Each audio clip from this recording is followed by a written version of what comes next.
we realized that if we converted a industrial site or a retail site, utilities would already be stubbed to the site. People aren't traveling 30 miles to get to the community, right? You could really take a property that's worth very little as a retail strip center and turn it into something that's worth a lot as a fully designed residential community. Yeah. So our strategy is a value add strategy, but one that takes cost out of the process and doesn't necessarily cut hilltops off or Mm. create more traffic or whatever the case may be.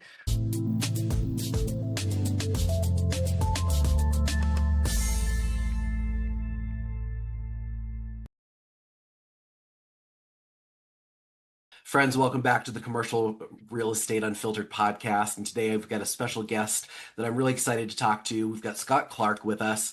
He's the chairman and CEO of the True Life Companies. It's a real estate investment and development firm that is focused on acquiring and preparing land for residential development in the high demand markets. With more than 2 decades of leadership experience in capital markets and real estate, he has helped grow the company into a nationally recognized platform focused on addressing the need for new housing supply. Scott, welcome to the show. Well, I'm glad to be here. Thanks for having me. Absolutely. Well, Scott, I always love starting out with, yeah, how did you get to where you are right now? How did you get to this place of developing residential land development? Yeah, well, my kids ask me the same thing all the time, right? And I'm like, well, you know, you hope you're right. First of all, don't get the macro opportunity wrong.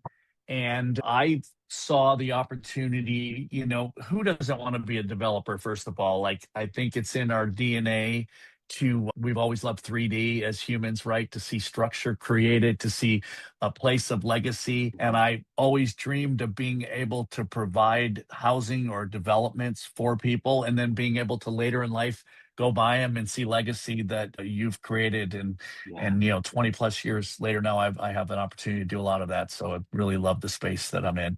that's awesome. Well, let's jump in a little bit to your journey. Like, what did you see, after 2008 that other people maybe missed in the housing market? Well, I've always wanted to be considered and think I am becoming a pretty good investor, right?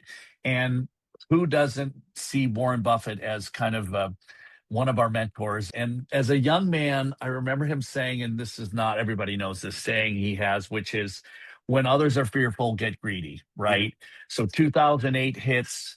We were in a business to provide capital for real estate development, et cetera. And I remember at that time thinking, hey, people are really fearful. This was like pre-total financial crisis. Yeah. And we were in a building in San Ramon, California. And I'll never forget the boxes leaving, people, I guess, poor people getting laid off, the boxes leaving the office across the way from us, which happened to be Lennar Homes. And I'll never forget going, there's going to be amazing talent available. Yeah. And we literally had this bottom party. We called it the bottom. It wasn't the bottom yet. And we brought in the press. We brought in all kinds of different people. And we were just looking to attract talent.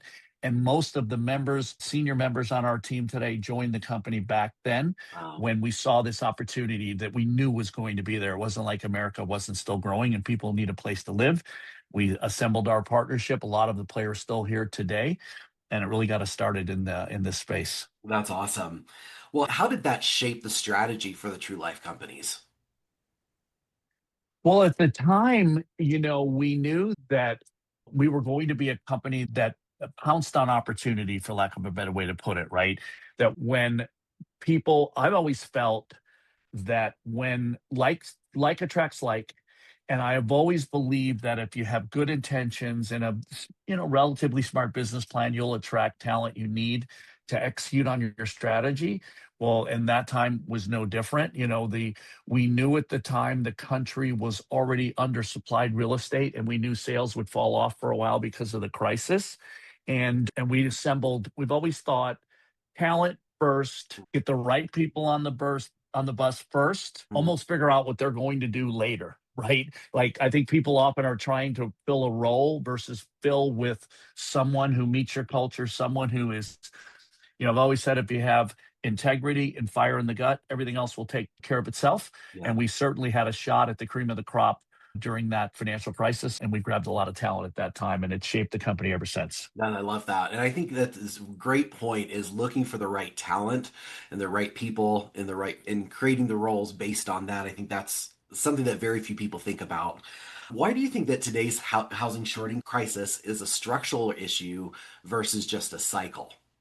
Yeah, sure. We have been, since the great financial crisis, we have massively underinvested and underbuilt what America needs.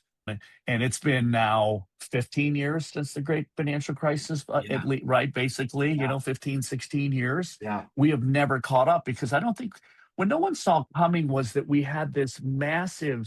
I have 5 kids, Caleb, I don't know how many you have, if any, but a lot of your audience, I'm sure, has a lot of kids, right? So from a demographic standpoint, there are 90 million people in America between 25 and 39 years old. And there's like a million houses listed for sale in America. Yeah. So the supply demand dislocation is so great that, back to not getting the macro investment wrong. Mhm. So as we continue to underinvest in our space, it will get worse for our kids, not better. Makes for great investment opportunities potentially, but certainly harder to afford their piece of the American dream today because of just massive underinvestment. Yeah. So, what do you think that investors that are trying to think long term should be thinking about based on what you're saying right now? And how do we kind of start working towards filling that need? The real challenge, the bottleneck is not in capable home builders, right? There are so many capable home builders, great home builders, and great publicly traded home builders. And the bottleneck, candidly, is not really investment. The bottleneck is entitled land. The Not with bad intentions, but the bureaucratic process of getting approvals takes twice as long as today as it did 20 years ago. Yeah. And therefore, you're just struggling to keep up with demand. Now, that's what we do.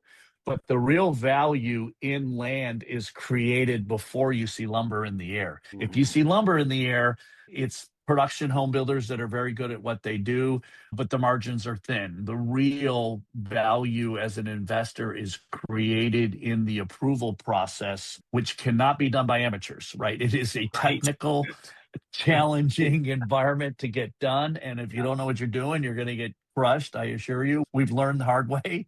And so the real value is created in the land and solving the bottleneck. As to how to solve it, I might say for the first time I've been in the space for 25 plus years. I don't want to say we have the press on our side. That's not what I'm trying to say. What I'm trying to say is there is enough grassroots efforts to get these bottlenecks solved, even in our beloved California, where we do the most of our work. The Newsom administration, Senator Weiner in particular, has made significant modifications to CEQA, which is a law your listeners can look into, that the lawyers have run amok with to stop housing and stop other things. That wasn't the original intent. It was actually put together in the Reagan administration in California, believe it or not. And they've also created SB 330. The jurisdiction really can't stop you if you follow the process. They still try. But there are now more and more groups trying, or at least discovering, that our kids are missing out on a piece of their American dream, which we know is so important to society, home ownership, wealth, as you would know for sure, Caleb, and what you do for a living, that it's an important part of someone's foundation of their future, of the financial future. And more jurisdictions are understanding the need to get more housing approved. Yeah. Well, I know we're starting to see a little bit of this in the Denver market, but I'd love to hear a little bit more from you. Like, what makes commercial real estate or a retail site a strong candidate to go towards residential development? Yeah, now you get me excited. Years ago, and again, I think the best businesses are born. I'm sure some of your listeners are going to go, oh, yeah. The best businesses are born out of learning what not to do. I really believe that, right? Because they call it wisdom later in life, but it's really getting your butt kicked enough Yeah. that you finally learn. And reality is that we have continued to undersupply the market. So instead of trying to be a master plan developer, nothing wrong with that, taking a farm field, turning it into 7 years worth of real estate, we realized that if we converted a industrial site or a retail site, utilities would already be stubbed to the site. People aren't traveling 30 miles to get to the community, right? You could really take a property that's worth very little as a retail strip center and turn it into something that's worth a lot as a fully designed residential community.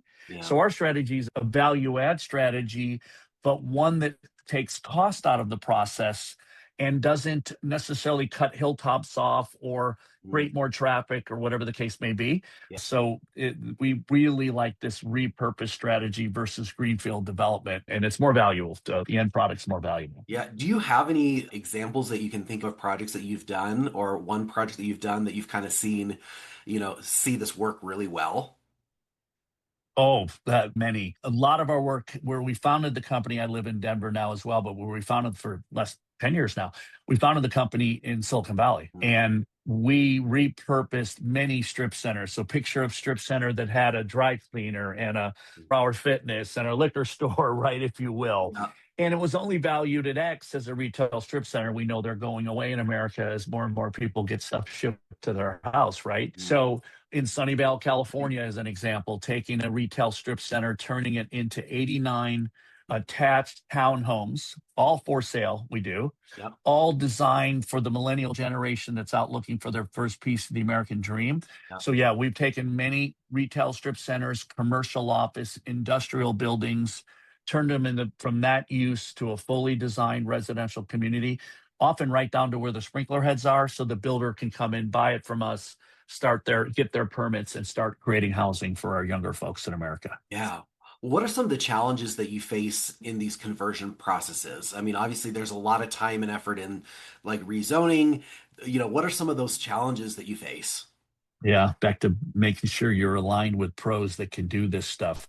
Environmental, first and foremost, I mentioned dry cleaner. Yeah. Well, it's great if it had a dry cleaner, you can drive the price down unless it got to the groundwater. You're never going to put housing on it, right? Right. So we'll spend, believe it or not, Caleb, about $100,000 on due diligence if a site makes it all the way to approval in Mhm. our strategy, because biology, hydrology, environmental, political studies. Mm, Is the jurisdiction, is the city council really going to approve your site? right. So back to learning the hard way to create the True Life Playbook, we've learned now that you take your time, you better have 120 days of due diligence to be able to get all the way through to see if you're going to be able to get it approved as residential. And I'm really proud of our track record once we spend the dollars on due diligence. But yeah, we've run up against cities, market studies, a city that wants the sidewalk to be 6 inches wider. Well, if you're only dealing with 3 acres, you might lose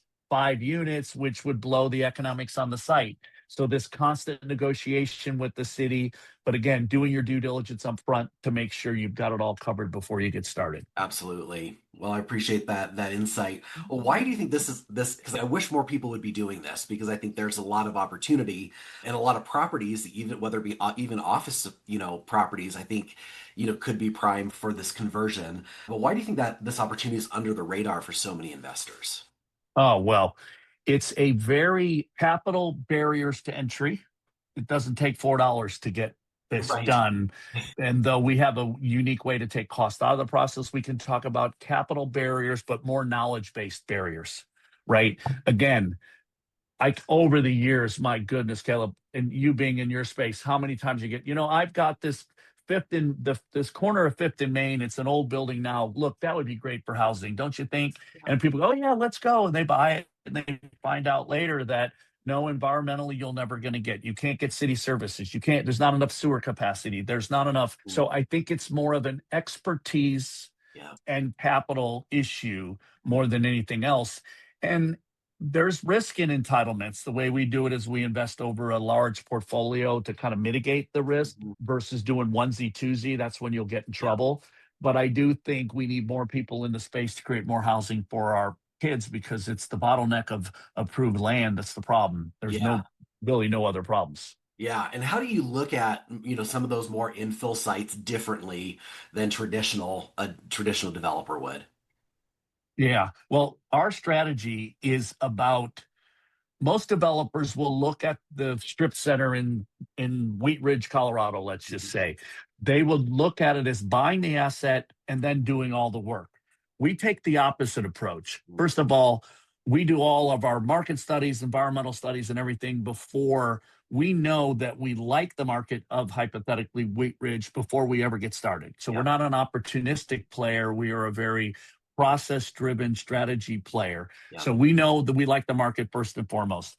Secondly, we control the asset with the long term purchase and sale agreement. We don't buy the asset. We do not want to own it until it's approved. We'll Yeah. pay slightly more, and typically the seller is still operating their business or has to remove their tenants over the couple of years it takes us to get approved. So our strategy is a very capital light strategy, but we'll still spend, Caleb, $3 million a site over a 2 to 3 year period. Yeah. But we look at it completely different than your standard old way of doing it, because we control versus own, and we invest over a large portfolio Yeah. to mitigate risk. Yeah. Well, what are some signals that kind of give you that thought of like, oh, this is a green light, this site is worth pursuing? Yeah, yeah. I wish there was more. I'm not going to tell you there isn't gut to it. Mhm. We have our, I'm so blessed to be surrounded by the best residential team, I believe, in America. So they have instincts, right? They have, hey, they know proximity to the theater or to the grocery store. Of course, school districts are incredibly important. But our strategy, if there's secret sauce, it's all in the methodology of how we do it. We're a very process driven organization. Every deal almost looks exactly the same. We are not really an opportunistic player. We're a very supply chain manufacturing philosophy Yeah. player. More assembly Um, line. Thank you. So it's maybe not as sexy as curing cancer, but it is very process driven, very rights law, very, algorithm driven more than gut driven is what I Yeah. would tell you, Caleb. Yeah, yeah. And so you sounds like you built somewhat of a system in place, and it's more about controlling land instead of owning it. Why is that so powerful? Oh, yeah, it's huge. So in business, there's leverage, not leverage of controlling someone with leverage or not leverage with debt, but there's leverage of spending this much money to get this much value, right? So in today's strategy, we typically will pay that seller of the property a 2 to 3% deposit, right? So instead of paying $10 million for a commercial office building in Silicon Valley, we'll pay them a $2 to 3 to $400,000 deposit. We will then, there's deposits throughout the contract, but versus paying 10 million with 5 million of debt, Yeah, and then something happens to the world and all of a sudden the debt eats up all the returns or they take the property back. We've never lost the property to a lender because we don't leverage the properties with debt. We control it with this long-term purchase and sale agreement. And then what else does that do? It takes cost out of the process. So when we pass it on to the home builder and we sell it to the home builder for our returns, they hopefully can pass that savings on to the younger folks that are trying to buy their first yeah, piece of the American dream. yeah, And it is an absolute, we control today about an $800 million, $700 to $800 million portfolio of dirt, changes all the time, depending on what we're selling or buying or controlling. I mean, for, a few $1 million worth of deposits versus owning all of that and hoping for a better outcome. that It's makes really a real unique part of our strategy. yeah, and it sounds like that definitely reduces risk on your part. Does, without question. Absolutely. So how do you create this kind of like model? I mean, obviously you've got the assembly line going, but how do you make these outcomes repeatable across multiple markets? Well, learning what not to do. We've Yeah. talked about that, right? Yeah, yeah, Not having to budget for the due diligence dollars, having what we call the true life playbook, how a bill becomes a law, if you will. That is again, here's what you do. We're in Raleigh, North Carolina, Mhm. and we use a ton of data to decide where we're going to go. We don't roll into Raleigh with our process. We roll into Raleigh, find the 20-year veteran in Raleigh, and then give him or her our playbook, which includes where we want him or her to hunt in that particular market based on all the demographic work we've done, all the data crunching we do. And then this playbook has all it is, one of our core values, not to get corny, is good enough never is. Yeah, And that philosophy is one of take the process, make it better. Take the process, make it better. And we've been executing on this strategy since 2014. We've been a company since 2008. But since 2014, we have outrun the S&P quite greatly, other than the last couple of years, which no one could, because of this process-driven approach to bringing approved dirt to America's best home builders. Yeah, that's awesome. I love that how specific your strategy is. And where do you think, as we're looking to the future, where do you see the biggest opportunities are in land and housing development over the next, say, 10 years? Where they are geographically? Yeah, Yeah. So our strategy is a little bit like, this is an awful analogy, but I don't necessarily like Panera bread, but a lot of people like Panera bread, yeah, right? right. So Yeah, our strategy is such that with our process and our talent, we can prop up in most any city and make our strategy work. With that said, we are in areas, and I hate to put it this way, if they're not broken, we are not there. mm, So we're in Austin, yeah, we're not in Dallas. We're in Raleigh. We're not in Charlotte. right. We are in markets that have had they've had faster growth than they've been able to keep up with Yeah, their housing infrastructure. They have STEM jobs that, again, they're not able to keep up with their housing inventory. And they have processes and procedures and red tape that make it difficult to get it brought to the marketplace. There are no margins for our investors in Dallas. yeah, There are significant margins because of the complexities of Austin. Same with the San Francisco Bay Area compared to Houston, where there is no zoning. yeah, So right. it's interesting because a lot of our players will go, why don't you just go to, you know, Florida? Candidly, Florida's not broken. Yeah, We're not necessarily needed. Now, 900 people move there a day. We will be needed before long, just not quite yet. So it's not unusual we're in state capitals because we're in every one of them that the states we're in, because that's where a lot of the complexities and red tape are, and that's how we thrive. yeah. Well, I want to pick out something that you said about Houston, the fact that there's no zoning. I know my sister had mentioned to me one time she was visiting friends there. She's like, there's no zoning. And I'm like, wait, what? How does that affect development in your opinion? I mean, it's just fascinating Mm. to me. The factory right across the street from a luxury community. I mean, there is now, on one hand, it's total freedom, right? And I believe that net humans will not will make less mistakes than government. So net, I believe that you Yeah, can actually afford a house in Houston. You can't afford a house in the San Francisco Bay Area. So there's something to say about it, yeah, but aesthetically, yeah, from a look and feel, and us humans, we like our conformity. We like it yeah, to look a certain yeah, way, right? Look at how meticulous your background is. Like, we like what we like. yeah, And if it's too messy, we get confused.